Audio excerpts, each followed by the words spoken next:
안녕하세요.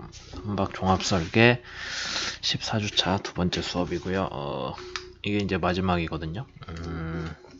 이거 하고 15주차에는 기말고사랑 기말고사 리뷰하고 시간 좀 되면은 여러분들 보고서 관련해서 질의응답 같은 걸 할까 하고 있습니다.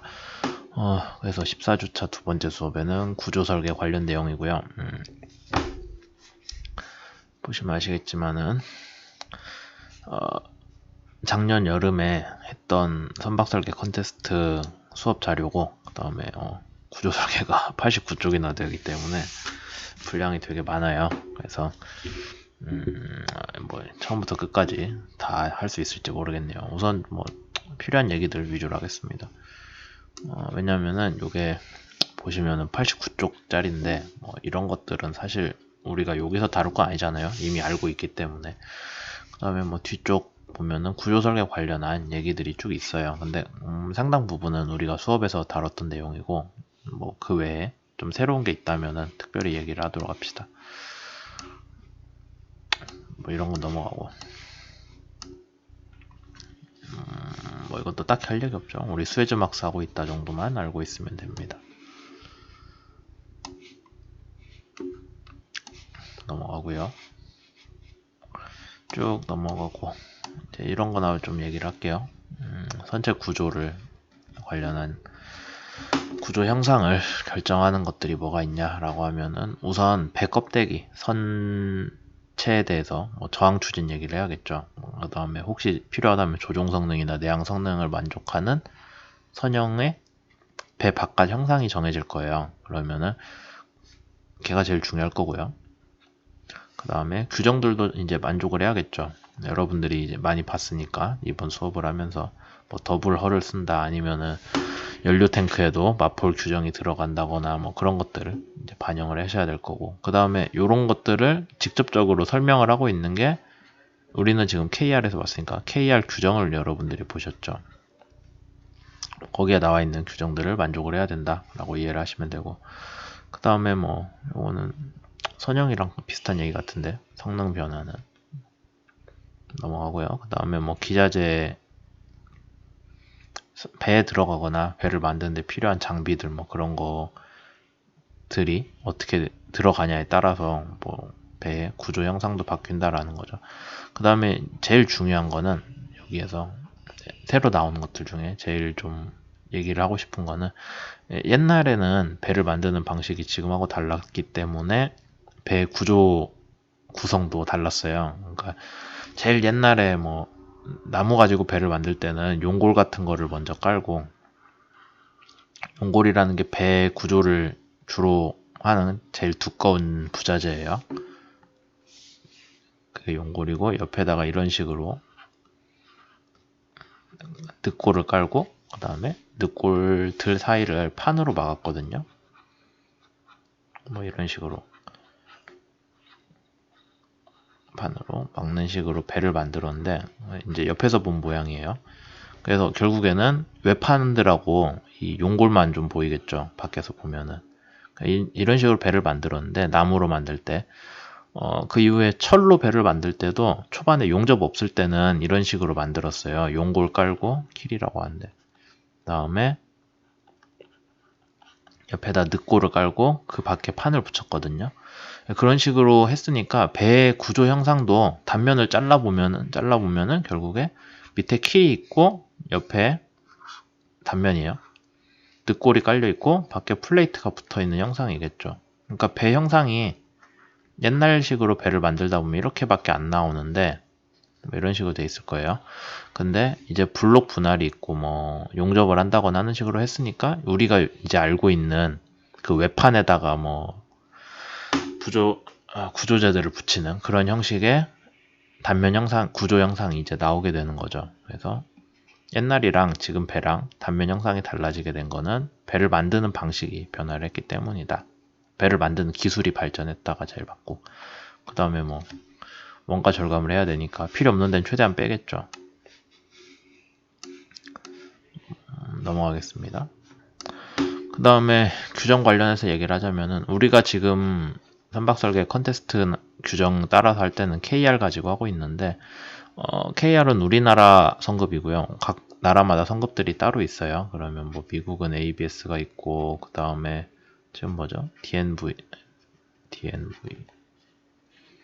독일이랑 뭐 노르웨이였나? 그랬던 것 같고 또 LR 영국도 뭐 성급이 있고 프랑스도 있고 뭐 일본도 있어요. NK 같은 거.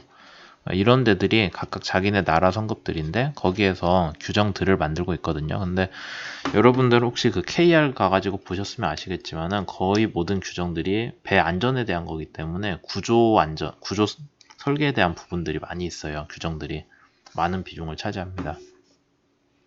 열심히 써서 설명했는데 보니까 여기 다 있네요. 우리나라 성급이고 뭐 다른 나라들 성급들도 리스트가 있죠. 그래서 성급에서는 뭐를 하냐면은 배를 만드는 중에 이게 규정상 제대로 되었나, 성급 규정들을 제대로 지키면서 만들어졌나를 검사하는 게 제일 중요해요. 그 다음에 뭐 배를 만든 다음에도 거기에 대한 검사를 하고 있죠. 현존성 검사라고 해서.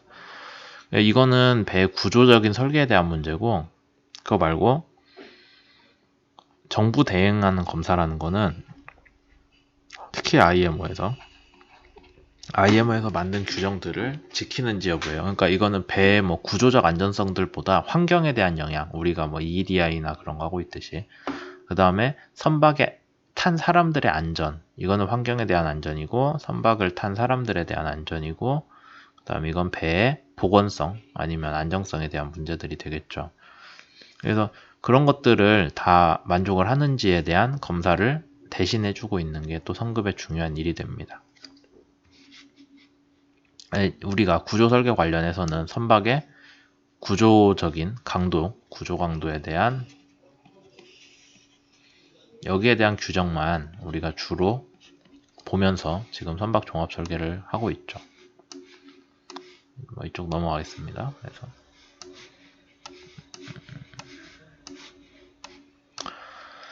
여기 자료에서는 그래서 실제 조선소에서 구조 설계 관련해서 무슨 일을 하는지도 얘기를 하고 있어요. 우선 대충 배가 뭔가 온다면은, 배에 대한 어떤 주문이 온다면, 우리는 어떤 짐을 뭐 어느 정도 속도로 옮기는 배가 필요하다라고 하면은 그걸 만족하는 배에 대해서, 그러니까 실제 정확히 얼마인지는 나중에 만들어봐야 알겠지만은 대충 이 정도 들 거다라고 하는 그런 견적을 먼저 내줘요. 철이 이 정도 들고 뭐 자재가 이거 드니까, 그 다음에 우리가 만드는데 사람을 이 정도 쓰니까 견적이 이 정도 나오겠다 하는 얘기를 먼저 내주고, 뭐 왜 등등 일을 한다고 하고는 있는데, 우선 여러분들한테 지금 구조 해석 관련해서 여러분들이 생각을 하셔야 되는 거는 실제 구조 해석이겠죠. 구조 계산이랑, 그 다음에 여러분들이 도면도 짜야 될 거고, 구조 해석에서 지금 여러분들이 선박 종합설계 수업에서도 하고 있는 게 도면을 만들어서 구조 해석을 해야 되는데,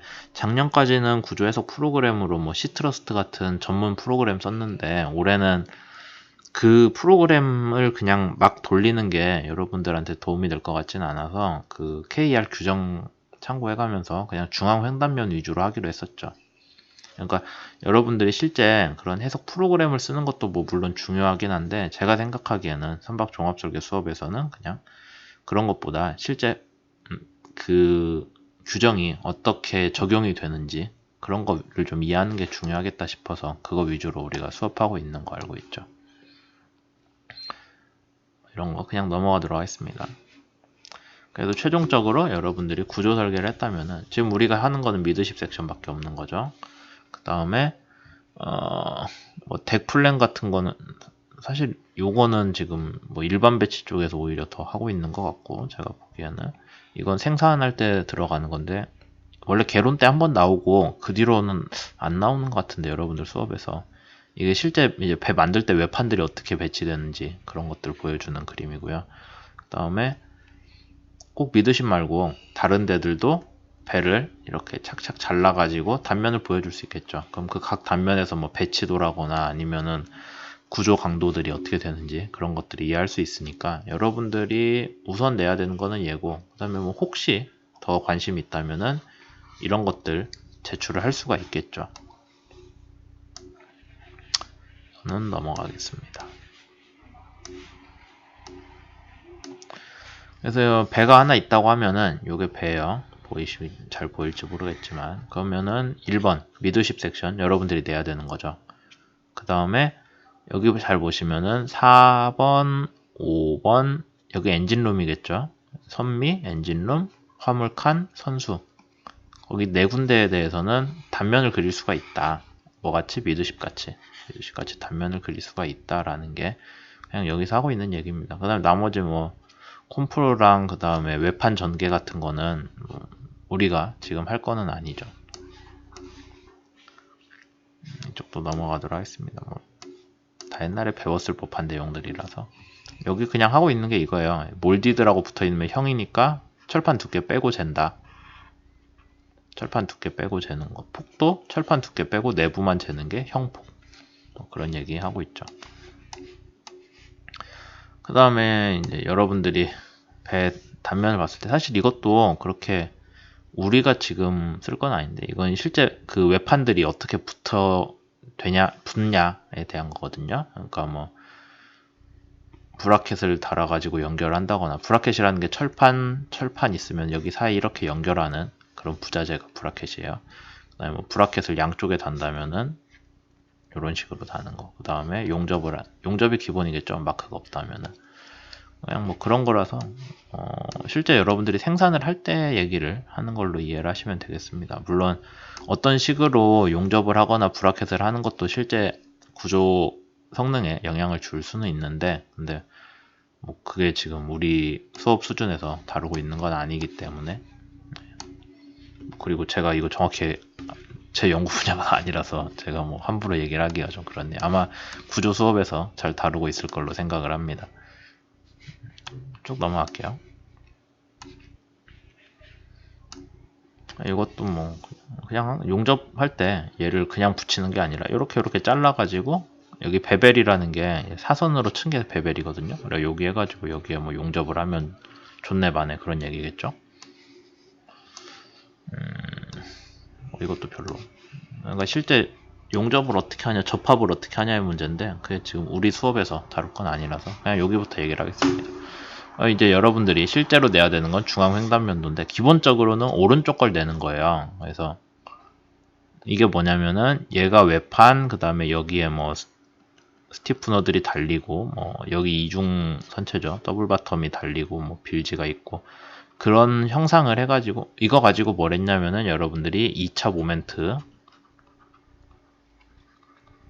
계산을 하셨고 그 다음에 거기에서 뭐 단면 계수 같은 거 뽑아냈죠. 그걸 가지고 하중 조건에 대해서 만족 여부를 여러분들이 검토를 했었죠.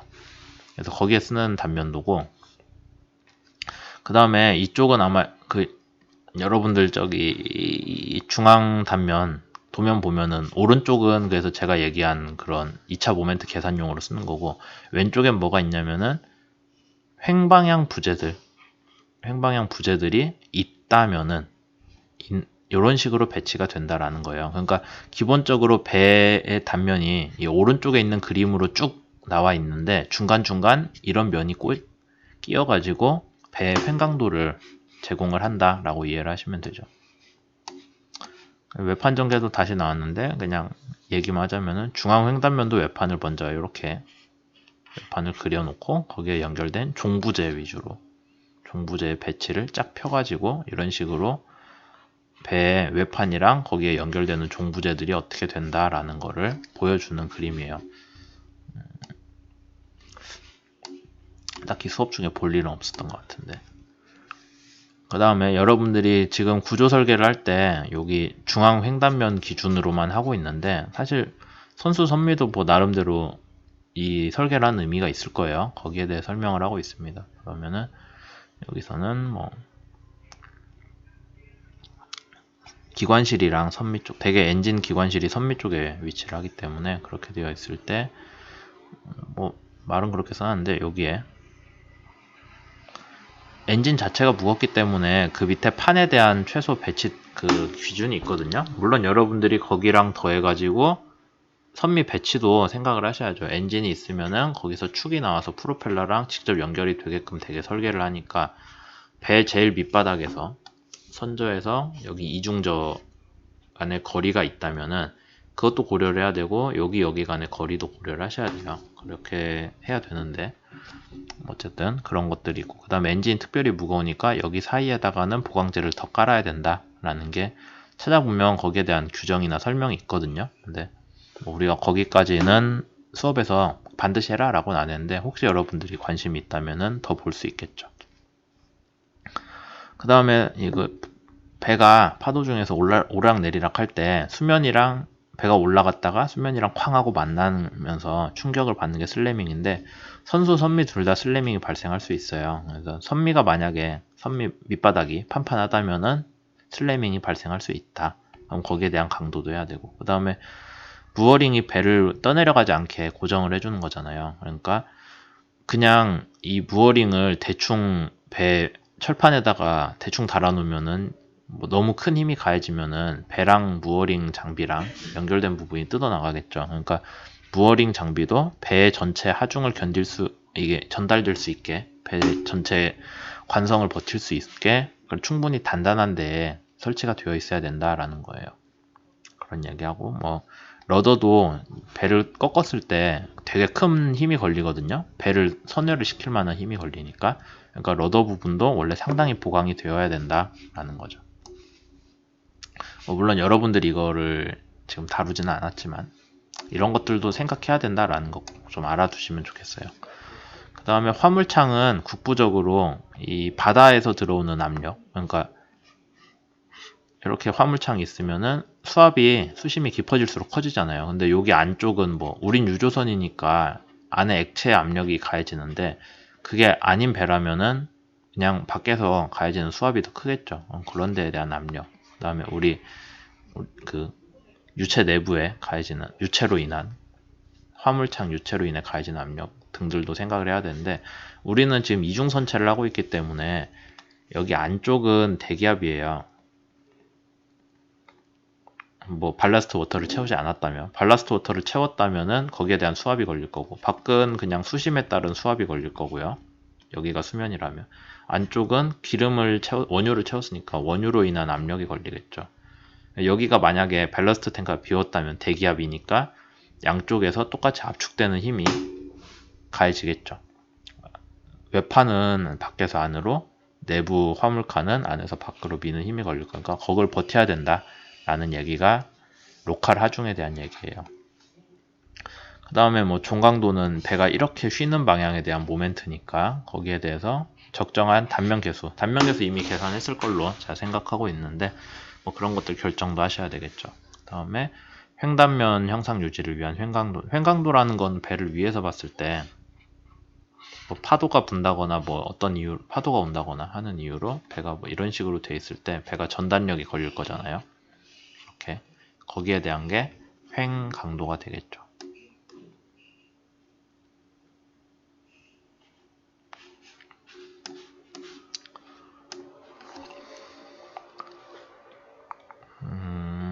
뭐 이 부분은 그냥 사실 이게 자료가 컨테이너선 설계가 과제로 나왔던 해에 그건데 수업 자료인데 탱커 얘기를 하고 있네요. 탱커 같은, 우리도 뭐 해당될 수도 있고 아닐 수도 있는데, 탱커 중에 사실 케미컬 프로덕트 같은 거는 반응성이 있을 수도 있기 때문에 선체랑 반응을 최소화할 수 있는 뭐 그런 특수 도장을 해야겠죠. 유조선에 대해서는 뭐 딱히 할 필요는 없는 걸로 생각은 듭니다. 선수에 대해서 구조 설계를 한다면은 웨더덱이라는 게 이쪽이니까 여기 그린워터라고 하는데, 파도가 넘어와서 그 파도가 수압으로 갑판이나 이쪽 위를 치는 게 그린워터거든요. 그러니까 갑판으로 물이 넘어와서 파도가 쳐도 강도를 유지해야 된다라는 거죠. 그 다음에 뭐 선측에서 파도가 와도 버텨야 된다, 선수가. 슬래밍은 아까 얘기했듯이 배가 파도 중에서 위로 떴다가 수면으로 쾅 하고 떨어질 때 거기에 대한 강도도 유지해야 되고, 뭐 다 그냥 그럴만한 것들이죠. 넘어가요. 여러분들이 선수랑 선미 설계를 구체적으로 하지 않기 때문에 우리 이번 수업에서는 그냥 알아만 두면 되지, 구태 여기에 대해서 일일이 더 할 거는 좀 없는 것 같습니다. 전 궁금하다면 구조 설계 수업 때 물어보세요. 저도 이 부분 잘 모르기 때문에.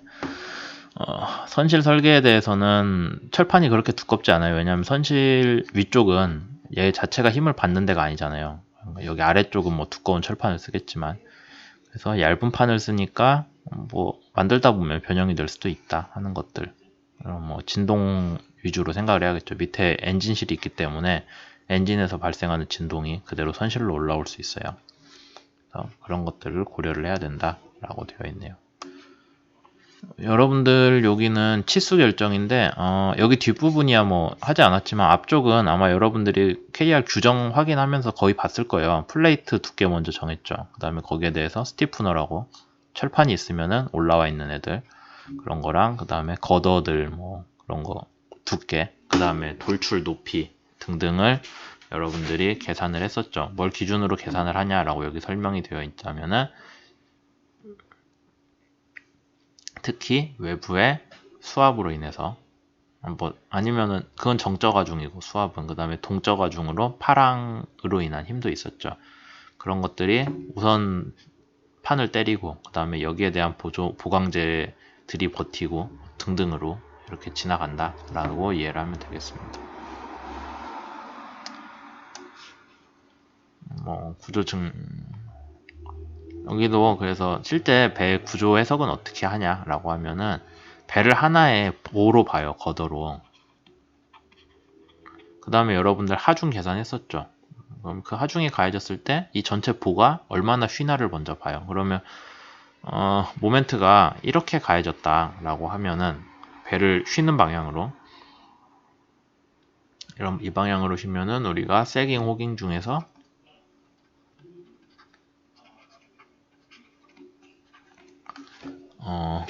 호깅이겠죠?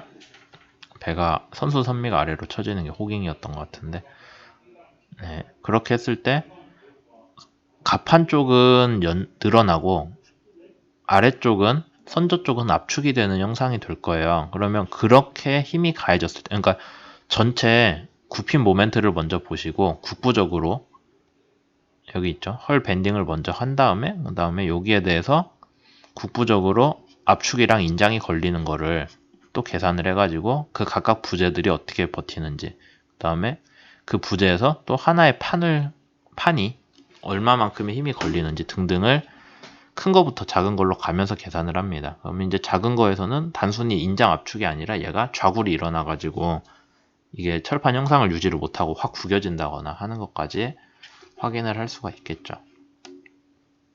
아마 여러분들도 그 KR 규정 보시면은 좌굴 관련한 얘기가 있었던 것 같은데 뭐 거기까지 정확히 갈 만한 뭐 가신다면은 좀 더 한 거고 기본적으로 요구하는 거는 좌굴까지는 해석을 안 했던 것 같아요. 제가 소개했던 그 구조 설계 지침에서 제가 얘기는 안 했는데 뭐 실제 KR로 찾아보면 좌굴 얘기도 있으니까 그것까지 하시면은 뭐 좀 더 좋겠죠.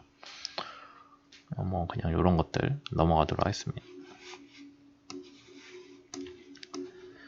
그래서 선박에 설계를 할 때 제일 중요한 부분은 종강도인데 종강도가 뭐냐면은 배가 길이 방향으로 놓였을 때 거기에 대한 강도예요. 그러니까 주로 얘기를 하는 게 선체의 굽힌 모멘트 말은 종강도인데 실제로는 굽힌 모멘트도 뭐 해야 되냐면은 Y방향 Y방향의 배의 좌우측으로 되어 있는 축을 중심으로 배가 꺾이는 그런 거죠. 그래서 종강도라고 하긴 하는데 사실 실제로 보는 거는 Y방향 밴딩에 대한 그런 강도예요. 어쨌든 그런 게 있다고 하면은 우리가 뭐를 알 수 있냐면은 배가 놓여 있을 때 배 자체에 하중 무게가 있겠죠. 여기 웨이트라고 써져 있는데 그러니까 얘를 이렇게 여러 개로 잘랐을 때 이 하나하나가 갖는 무게가 있을 거예요. 그럼 엔진실 근처는 무겁겠죠. 엔진이 들어갔으니까 무거울 거고 화물칸은 뭐 화물이 차 있어서 가벼울 수도 있고 등등 뭐 화물을 비웠으면은 가벼울 거고 화물을 채우면 무겁겠죠. 그 다음에 선수 쪽 뭐가 좀 더 있을 거고 그 다음에 여기에 보시면은 부력이 있거든요.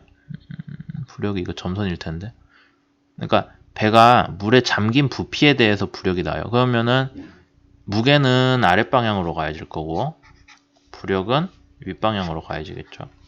그럼 각 섹션마다 부력이랑 중력의 크기가 서로 정확히 같지는 않을 거예요. 일치하지 않겠죠. 그러니까 전체로 놓고 보면은 중력이랑 부력이랑 크기가 같을 텐데 당연히. 그러니까 배가 떠 있을 텐데 국부적으로 보자면은 어디는 중력이 부력보다 크고 어디는 부력이 중력보다 크고 딴 데는 중력이 부력보다 크고 뭐 그런 식으로 나오겠죠. 이런 부분은 중력이 더 클 거고 이런 부분은 부력이 더 크고 한 것 같네요. 그렇게 되니까 각 섹션들끼리 서로 힘이 불균형이 일어나서 그거를 옆방향으로 전단력을 전달을 해주겠죠. 그래서 거기에 대한 전단력이 여기 쉬어가 될 거고 그 다음에 그 전단력을 배 중심에 대해서 전단력을 모멘트 암이랑 곱해주면 그게 굽힌 모멘트가 되잖아요. 굽힌 모멘트까지 계산이 됩니다. 그래서 배를 놔두면은 여러분들이 이런 식의 전단력이 걸린다라는 건데 사실 여러분들이 그 배에 대해서 배치가 나오잖아요. 제가 얘기하는 배치가 그냥 GA 말고 무게중심 계산을 위한 무게중심을 위한 계산이 나온다면은 요 그래프를 바로 구할 수가 있어요. 뭐 정수중일 때 그러니까 파랑중일 때는 조금 해석이 달라지긴 하는데 정수중일 때 무게 분포랑 부력 분포를 가지고 배에 걸리는 쉬어랑 밴딩 모멘트를 계산을 할 수가 있겠죠.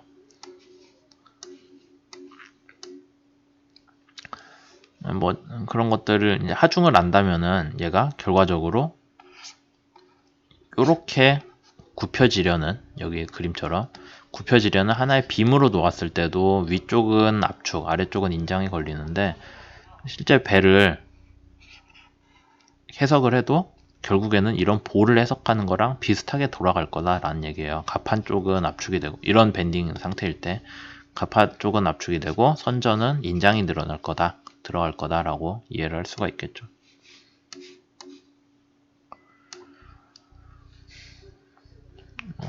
그래서 여기서는 왜 티피컬 웹 섹션이 나왔지? 종강도를 할 때 여기 웹 섹션은 그렇게 중요하진 않거든요. 얘네들은 이제 횡강도 관련한 부재들이고 실제 종강도는 뭐를 보냐면은 우리가 여기 철판이랑 여기에 걸린 스티프너들 이중저랑 스티프 뭐 이런 애들 위주로 보겠죠.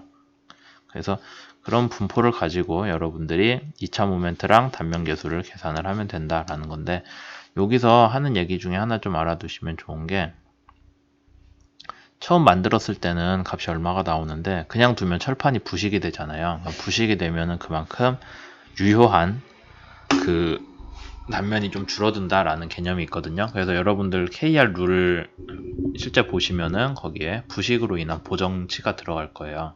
그거를 감안을 했을 때 배를 쓰다 보면 부식 때문에 조금씩 배의 구조 강도가 떨어질 수 있다라고 그냥 알고만 계시면 되죠. 거기에 대한 실제 규정은 여러분들이 나중에 보시면 되고요.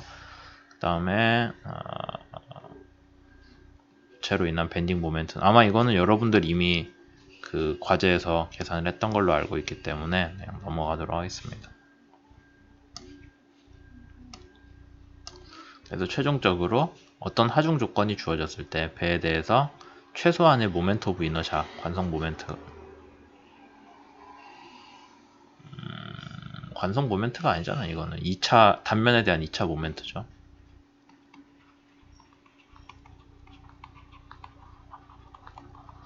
질량이 안 들어갔잖아요. 여기 항에. 그러니까 관성은 아닌 것 같고. 그거랑 비슷하게 단면 계수도 우리가 계산을 해가지고 이 값보다 우리 배의 설계값이 커야 안전한 배다 라고 KR에서 얘기를 하고 있죠. 뭐 그런 부분들이 있습니다. 이미 다 계산 한 번씩 해봤을 거고 뭐 그러니까 조원들 중에 구조 설계하는 분들은 다 계산해봤을 텐데 저기 다른 거 하셨던 분들은 그래도 시험에 나올 거잖아요. 이런 부분이. 그러니까 좀 이해는 하셔야겠죠.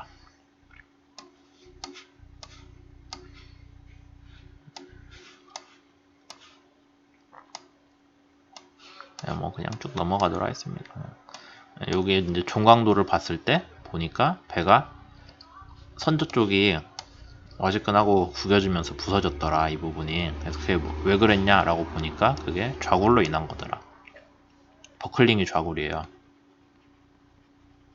그래서 거기에 대한 부분들을 계산을 했는데, 이게 지금 컨테이너선에 대한 거거든요. 왜냐면 이제 컨테이너선은 아래쪽에 하중이 집중이 돼 버리니까 위에 갑판이 없잖아요. 얘는 갑판이 구조제로 기능을 못하기 때문에 아래쪽에 하중이 가해져서 그거를 좀 어떻게 잘 설계를 해야 종강도를 확보를 할 수 있다라는 얘기하고 있는 거예요.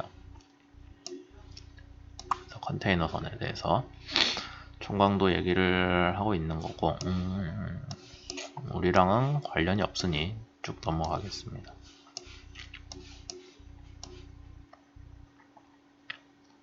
이거 실제 계산 사례긴 한데 이미 아마 여러분들 그 KR 룰 가지고 하중이랑 관성 2차 단면 모멘트 계산한 조들 다 계산했을 걸로 생각하기 때문에 이걸 본다고 해서 그렇게 도움은 되지 않을 것 같아요. 그 다음에 파랑 중에 배의 갑판 침수, 그 다음에 선수가 이렇게 파에 맞을 때, 그러니까 갑판 침수는 위로 넘어오는 거고 바우 임팩트는 선수로 파가 꽝하고 칠 때, 배가 오르락내리락 하면서 선저에서 슬래밍이 일어날 때, 그 세 가지에 대한 국부 강도도 계산을 해야 된다라는 거죠. 그러니까 배 전체에 가해지는 하중이 아니라 이거는 와서 철판을 때리니까 그 철판이 얼마나 버틸 수 있는 강도가 있냐라는 건데, 우리 설계에서는 여기까지 고려는 하지 않았죠. 한다고 해도 저거를 이해하는 게 되게 어려워서. 실제로 철판이 배 철판을 파도가 와서 치면은 이런 식으로, 그림 잘 보일지 모르겠지만 보강재가 있는 데는 안 들어가고요. 나머지 철판은 맞으면 우글우글하게 들어가요. 되게 큰 힘이 걸리는데, 얘를 배 자체의 구조적인 문제가 아니라 얘는 철판이 버티냐 마나잖아요. 그러니까 철판을 얼마나 두껍게 할지, 그 다음에 구조재를 얼마나 조밀하게 깔아서 그 변형을 막을지 정도가 문제가 됩니다.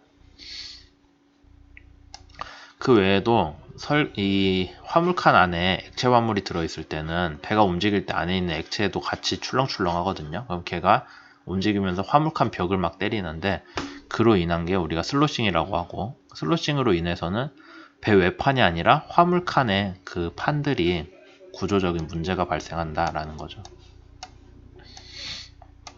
네, 여러분들이 이제 구조 설계 관련해서 그 부재가 박살이 나는 경우가 세 가지로 나오는데, 하나는 그냥 너무 큰 힘이 걸린 거예요. 그 다음에 또 하나는 힘이 걸리는데 얘가 못 버티는 방향으로 걸려서, 철판이 있으면은 여러분들이 이렇게 꾹 누르면은 얘가 원래는 압축이 되는 걸로 우리가 생각을 해야 되는데 어느 순간은 옆으로 이렇게 착 하고 부러져 버리거든요. 힘을 이렇게 줬을 때 그게 버클링, 좌골이랑. 그러니까 원래는 이렇게 팡 하고 끊어지진 않고 옆으로 구겨지면서 휘어버려요. 이런 식으로 옆으로 접히는 그런 게 버클링이고, 그래서 얘는 항복이랑 상관없이 이제 그 자체가 갖는 작은 힘에도 얘가 보조 쟤들이 부재들이 제대로 안 붙어 있으면은 그냥 버클링이 쉽게 일어나요.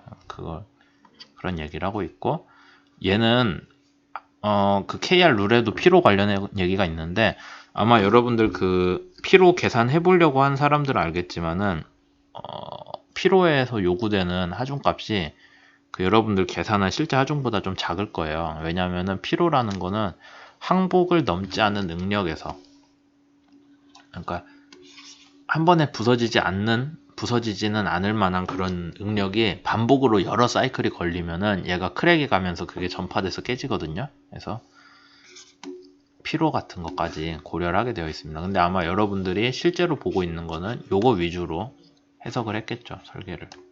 근데 어쨌든 요거 두 개도 고려는 해줘야 된다, 실제로는. 그런 얘기하고 있어요. 뭐 이거요, 재료역학에서 배웠을 거고. 그래서 항복 파괴가 발생을 한다면은, 그러니까 정말 큰 힘이 걸려서 한 번에 찢어져 버리는 거죠.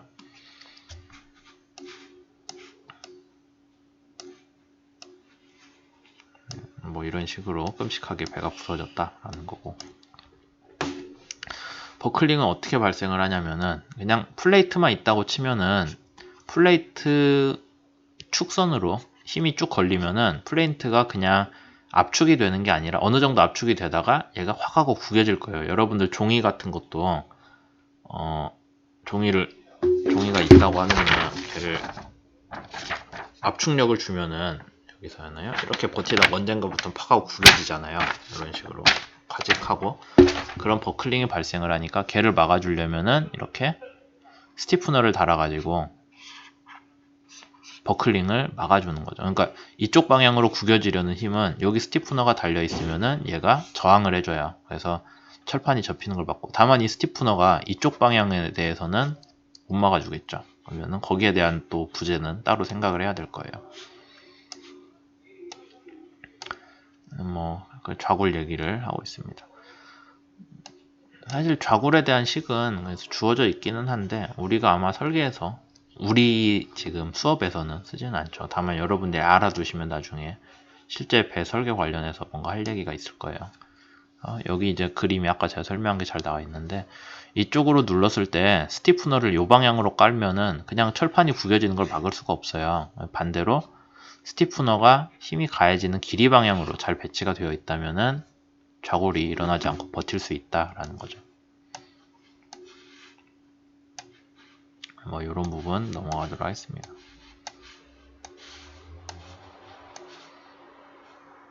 지금 이거는 피로 파괴에 대한 거예요. 그래서 어느 정도 하중이 가해지는지고 걔가 얼마나 반복이 됐을 때 깨지냐라는 거죠.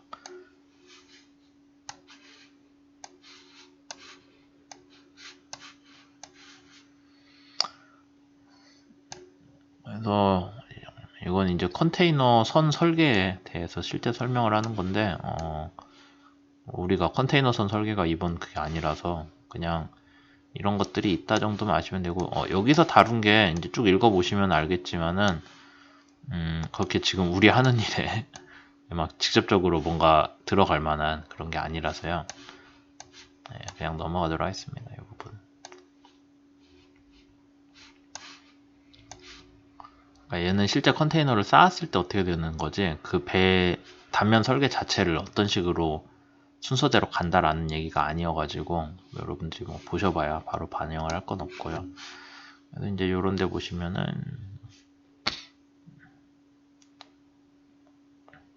또 그냥 일반론적인 얘기라서 네. 아마 이미 여러분들이 구조 설계 관련해서 많이 해놔가지고 많이 해놨을 걸로 기대를 하고는 있는데, 그래서 그냥 이 부분에 대해서는 뭐 특별히 할 얘기는 더 없을 것 같습니다.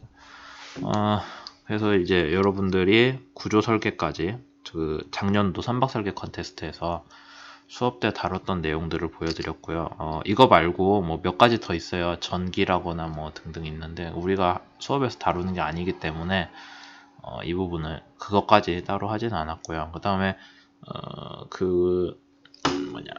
저기 공지됐던 대로 기말고사 기간 끝나고 일주일까지 시간을 더 드릴 테니까 거기 그 중에 보고서 끝까지 다 작성을 하셔가지고 메일로 제출해 주시면 되겠습니다.